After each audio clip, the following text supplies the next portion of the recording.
Hormoz की position बद से बदतर हो गई। हॉर्मोज का अगर आप मुझसे पूछे, मामला पेचीदा हो रहा जा रहा, मामला कॉम्प्लिकेटेड हो रहा जा रहा। हॉर्मोज में कोई ब्रेक थ्रू नहीं है। देखिए, पहले ये था कि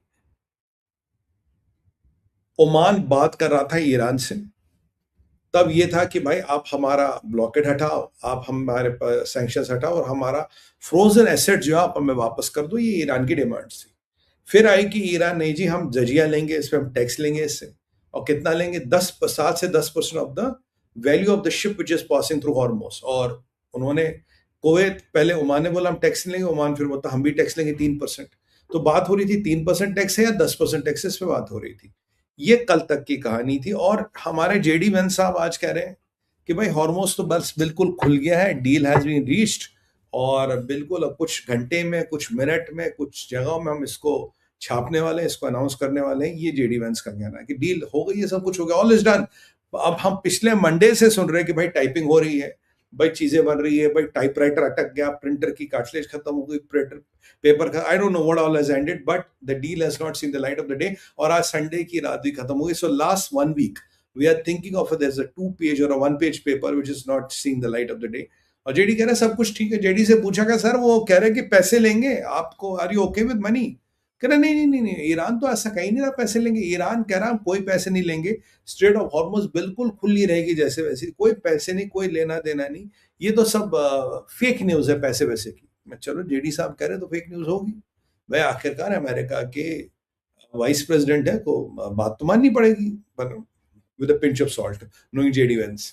तो अब ये अमेरिकन पर्सपेक्टिव जी, खुल रही और तेल की मार्केटों को कंट्रोल करके अमेरिका ने रखा, which is a good thing. अब यहां मैं ईरानियों को आपको पर्सपेक्टिव बता दूं। सबसे पहले ईरानियों ने एक बम फोड़ दिया आज। ईरान कह रहा है, अराची कह रहा है कि जो हम, अब ईरान कहता भाई एक बात बताओ, हमारी तो अमेरिका से बात ही नहीं हो रही, हमारी अमेरिका से बात ही नहीं हो रही, हम किसी भी अमेरिकन के साथ डायरेक्टली इनडायरेक्टली टच में ही नहीं है, बात खत्म। We are not talking to America.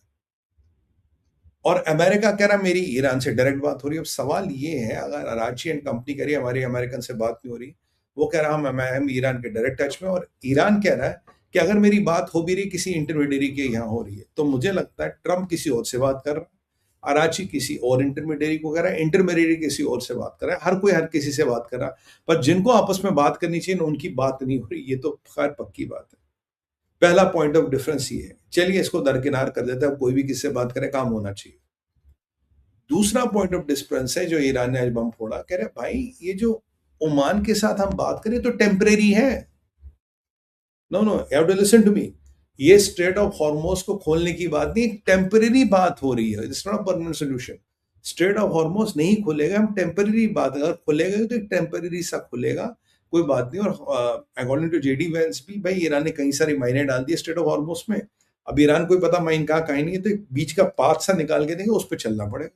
और ये टेम्परेरी है सर, कोई ऐसी कोई बात नहीं है, इट्स टेम्परेरी थिंग। तो जो आप सोच रहे थे कि ईरान के माध्यम से स्ट्रेट ऑफ हॉर्मोस खुल, सॉरी, ओमान के माध्यम से स्ट्रेट ऑफ हॉर्मोस खुल रहा है, ये टेम्परेरी बोल दिया, पहली बात। दूसरी बात, हम किसी अमेरिकन से बात नहीं कर रहे, हमारी कोई मतलब नहीं। Point number 2। Point number 3, strait of Hormuz closed है। स्ट्रेट ऑफ हॉर्मोस क्लोज्ड है, और कब तक क्लोज रहेगा? जब तक आप हमारी 6 शर्तें नहीं मानते। तो 3 मैंने कंडीशंस आपको बता दी, अब 6 शर्तें क्या है? पहली शर्त है कि आप हमारा नेवल ब्लॉकेड हटाओगे, ठीक है जी। दूसरी शर्त है कि आपने जो हमारे एसेट्स फ्रीज कर रखे हैं उनको वापस करो तुरंत, सारे। तीसरी बात है कि आपने, एक तो एसेट्स, तीसरी बात है कि आपने जो हम पे सैंक्शंस लगाए वो सैंक्शन आप हटा दोगे सारे, बहुत बढ़िया। चौथी बात है कि आप जो आपने लड़ाई की है, जो हमने ईरान में तबाही की, उसके पैसे भरोगे। मैं कहा ट्रंप को भी रख लो, बर्तन वर्तन मांजने के काम तो आ ही जाएगा। ये डिमांड में डालने में क्या, बोलो जेडी आके हमारे यहाँ दावत खास में बर्तन मांजेगा, मतलब I mean that's not a bad option, right? तो एक वो, पांचवी शर्त क्या पड़ी? आप हम पे अटैक नहीं करोगे, और आप अपने अटैक के लिए माफी मांगोगे। छठी शर्त है, आपके और आपके एलाइज आने वाले फ्यूचर में कभी भी हम पे अटैक नहीं करेंगे। मैं तो इसीलिए कह रहा था ना, ट्रंप और जेडी को बोलो एक बर्तन मांजेगा और एक कपड़े धोएगा, मुस्तफा खमेनी के घर पे। बस आई थिंक ये दो शर्तें रहती, ये भी मान कह दो यार, ये भी मान ही जाएंगे वो लोग। तो ये आपकी शर्तें हैं इनकी। तो 9 कंडीशंस आ गई, कल तक जहाँ 3 कंडीशन, और हाँ जजिया हम लेके रहेंगे, पैसे तो देने पड़ेंगे। जो जेडी वंस मना कर, अब जेडी किससे जा रहे हैं, किससे बात कर रहा हूँ वो।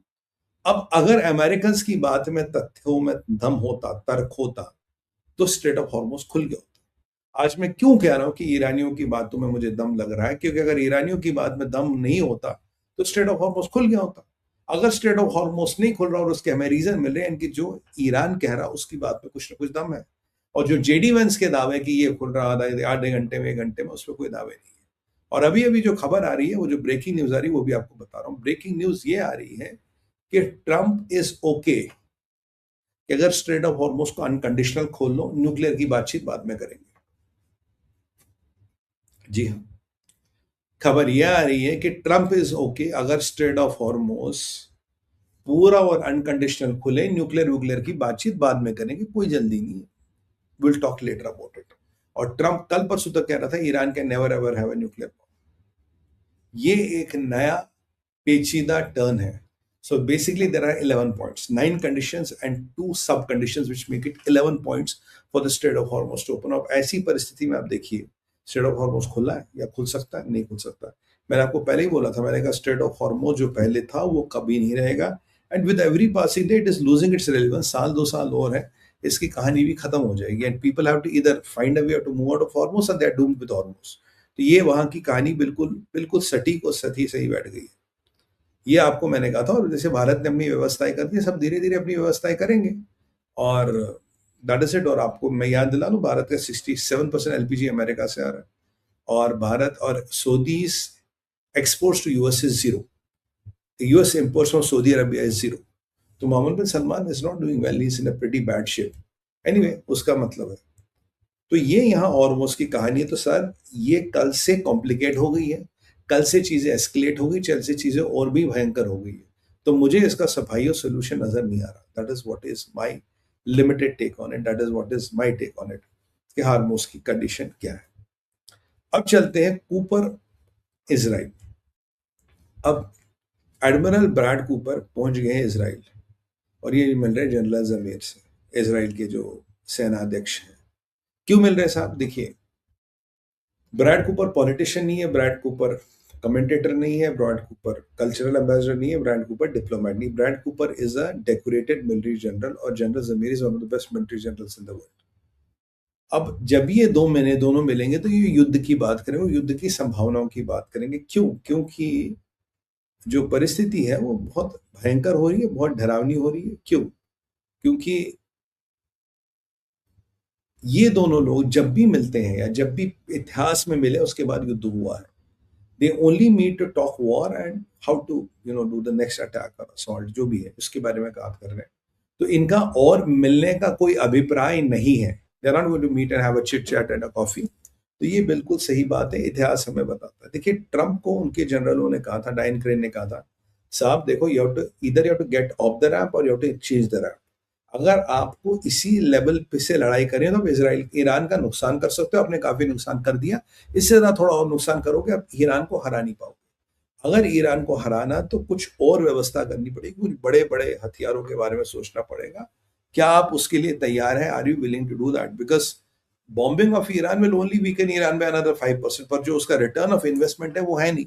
70% आपने कमजोर कर दिया, 75% कमजोर करोगे। जबकि एली कोहेन, जो इसराइल के हमारे मिनिस्टर है, उन्होंने बड़ा अच्छी बात बोला, बोला बॉम्बिंग की क्या जरूरत है, ब्लॉकेट जारी रखो तो खुद ही मर जाएंगे। 6 महीना 8 महीना में खुद मरने लगेंगे, आपको बॉम्बिंग की भी जरूरत नहीं। Which I agree, blockade is more effective than bombing. तो अब ये मिलने गए, क्योंकि यहाँ बड़ी इंपॉर्टेंट डेवलपमेंट्स है। नेतन्याहू साहब ने 15 point Gaza peace board, Gaza peace plan को फॉर्मली रिजेक्ट कर दिया। Now Netanyahu has come and given an interview कि मैंने इसको फॉर्मली रिजेक्ट कर दिया, this is not acceptable to me. इससे इजराइल की basic security conditions are not met. Basic security condition के मीट होने के लिए हिजबुल्लाह का हथियार छोड़ना जरूरी है। We are not interested in कौन सी कंट्री यहाँ आती है, कौन सी कंट्री के सिपाही यहाँ बैठते, वो मेरा कंसर्न नहीं। मैं चाहता हूँ हिजबुल्लाह हथियार छोड़े। अगर वो हिजबुल्लाह हथियार नहीं छोड़ रहा तो भैया मेरी तो राम राम है, मेरी conditions are not being met, जो तुम्हें करना कर लो। ये हमारे नेतन्याहू साहब ने बिल्कुल क्लियरली कहा। आपको याद होगा नेतन्याहू साहब ने मोदी जी से भी बात की थी, मैंने कहा था obviously he is rejecting all this. Netanyahu साहब टू स्टेट सोल्यूशन रिजेक्ट कर रहे हैं, और वो कह रहे हैं कि हमास की सिक्योरिटी को लेके हम कोई कॉम्प्रोमाइज नहीं करेंगे और ना ही हम लेबनान में से हिलेंगे। और लेबनान में आज और बमबारी की आईडीएफ ने, या आपकी गाजा में भी और बॉम्बिंग की है। और गाजा में अभी बहुत बड़ा टनल्स का नेटवर्क है, आपके लेबनान में बहुत बड़े टनल्स के नेटवर्क हैं। These networks are kilometres and kilometres लंबे, स्कूलों के नीचे, चर्चों के नीचे, मस्जिदों के नीचे, हर जगह ये नेटवर्क्स है, क्योंकि इन्होंने पूरे जिंदगी नेटवर्क्स बनाए, ये टनल नेटवर्क बनाए। अभी कई सारे ऐसे टनल नेटवर्क्स हैं जिनको ध्वस्त करना पूरा पूरा कार्यक्रम में है। साथ में अटकल ये भी लग रही है, जो आपको मैं बता दूं, कि ईरान इज कंटेम्पलेटिंग कि सॉरी इजराइल इज कंटेम्पलेटिंग कि मैं अकेले जाके ईरान पे चढ़ाई कर दूं। कारण क्या है, इजराइल को लग रहा है मेरी विंडो बंद हो रही है। देखिए, अमेरिका के पास एम्यूनिशन की कमी है, those interceptors on that is a given. अब इनको लग रहा है हमारी विंडो कम हो रही है। कम क्यों हो रही भाई? ये जितने भी अलायंस बन रहे हैं, मक्का अलायंस इत्यादि, दे आर ऑल इन, सबका एक बहुत बड़ा ऑब्जेक्टिव इसराइल है, इसराइल की सॉवरेनिटी है, इसराइल की सरकार। इलेक्शन आने वाले हैं, राइट?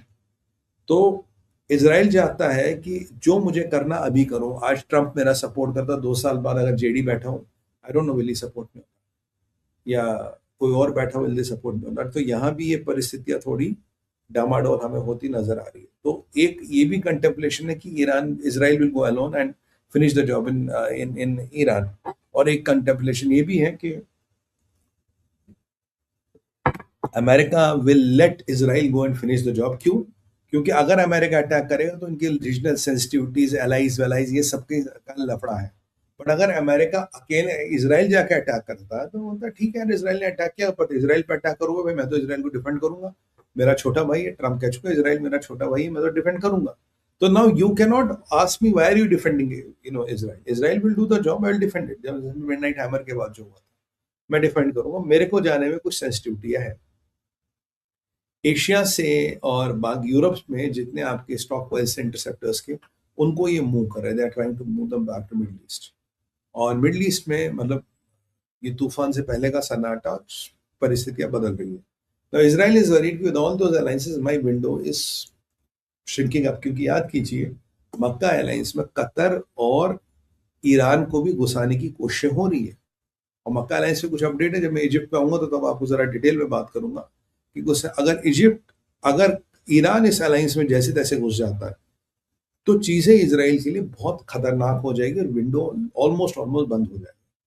तो इसराइल को जो करना है अभी करना है, they don't have a lot of time, and that is what the whole issue is. Let's see how it goes, let's see ये क्या करते हैं क्या नहीं करते। बट यहाँ पे थोड़ी परिस्थितियां विकट होती हमें नजर आ रही है। बट अमेरिका और इसराइल एटलीस्ट एक बड़े हमले की, एक चेंजिंग द रैंप ऑपरेशन, कि अलग एलिवेशन पे जाकर अटैक करने की, उसकी पॉसिबिलिटीज, उसकी नेटिग्रिटीज पे काम कर रहे हैं। I don't under estimate Trump की वो हमला नहीं करेगा, इस हफ्ते ही में हमला करेगा। और ट्रम्प ने एक बार अफगानिस्तान पे एक अच्छी बात बोली थी, बोला I can finish the Afghanistan war tomorrow, depends on how many want to kill. फिर अल्टीमेटली बात वही आती है कि तुम्हें कितने लोग मारने, उस पर डिपेंड करता है। हथियार तो दुनिया में बहुत है। तो कहीं ना कहीं ये चीजें यहाँ पे हमें एक एस्केलेट होती हुई नजर आ रही है। अब चलते तीसरे विषय पे, जेडी मोदी। अब जेडी वैंस साहब का मोदी जी को हमारे फोन आया था और मोदी जी ने कहा कि हमने इंडिया अमेरिका ट्रेड डील और जो वेस्ट एशिया जो भी बाकी मसले मसाइल चल रहे हैं उन पे हमने बात